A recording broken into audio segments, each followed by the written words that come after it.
உங்களுடைய 3ஆம் இடம்னு சொல்லக்கூடிய அந்த முயற்சி ஸ்தானத்தில் தைரிய வீரிய விஜயஸ்தானம்னு சொல்லுவோம். அங்கே குரு பார்வை படுறதுனால நீங்கள் என்னெல்லாம் பிளான் பண்ணி வச்சுருந்தீங்களோ அதை எல்லாத்தையுமே நீங்கள் தைரியமாக எடுத்து பண்ணுங்கள். அதற்கு உண்டான ஒத்துழைப்பும் உங்களுக்கு கிடைக்கும்.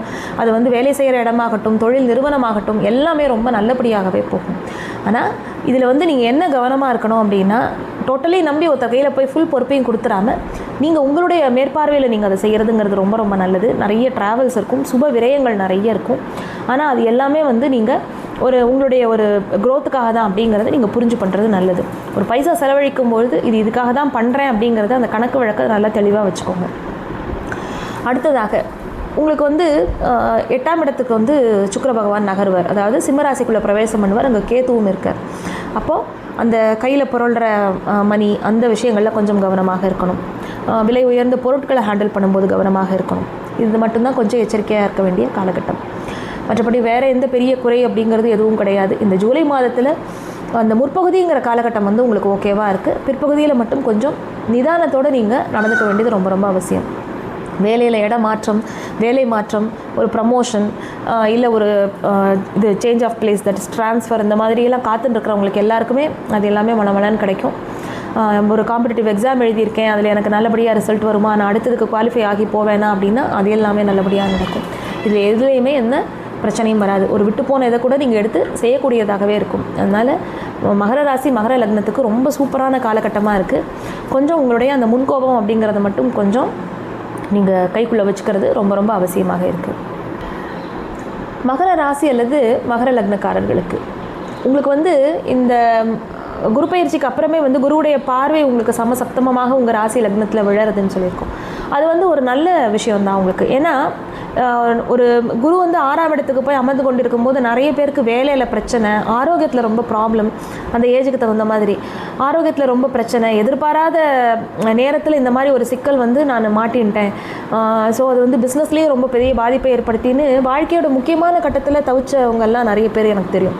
அதனால் மகர ராசி வந்து ரொம்ப சந்தோஷமாக இருந்தாங்கன்னு சொல்கிறதுக்கே கிடையாது. போன வருஷம் வந்து ஃபுல் ஆஃப் சேலஞ்சஸ்.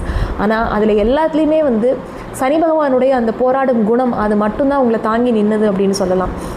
ஏன்னா நிறைய போராட்டங்கள் உங்களுக்கு வந்தாலும் கூட அதை நீங்கள் வித்ஸ்டாண்ட் பண்ணி நின்று இருக்கீங்க. அதுக்கே வந்து உங்களுக்கு ஒரு பெரிய அப்ளாஸ்.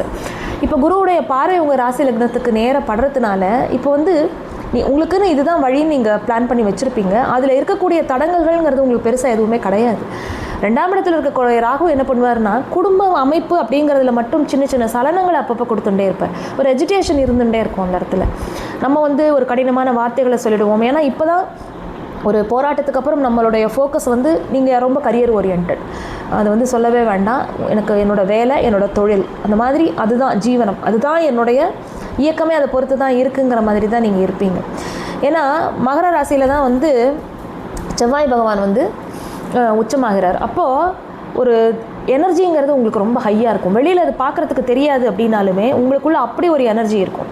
அப்போது உங்களுடைய இது எல்லாமே வந்து உங்களுடைய தொழில் சம்மந்தமாகவும் ஒரு நல்ல ஒரு ஸ்திரத்தன்மை உங்களுக்கு ஒரு லைஃப்பில் ஏற்படுத்திக்கணும்.